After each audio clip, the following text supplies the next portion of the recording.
বাংলা সাহিত্যে আলোকদণ্ড বলতে যার নামটি প্রথম উঠে আসে তিনি আর কেউ নন, তিনিই সূর্য, তিনিই শ্রেষ্ঠ, তিনিই অধিপতি।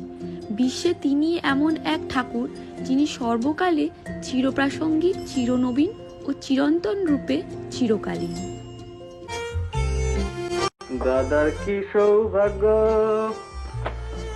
তোমারও হবে।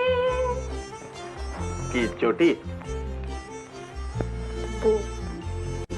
কাবুলিওয়ালা, ও কাবুলিওয়ালা, এই নাও প্রসাদ খাও।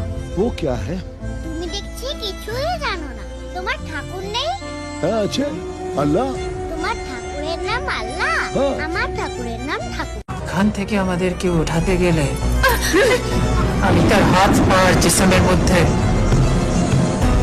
কিন্তু পার্টিশন করে দেব।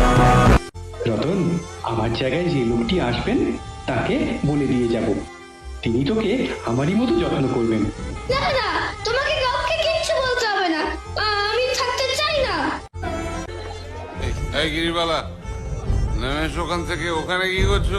শুনছো না? ক্ষমা করুন বাবু, অদবের নাম অধরাবালা।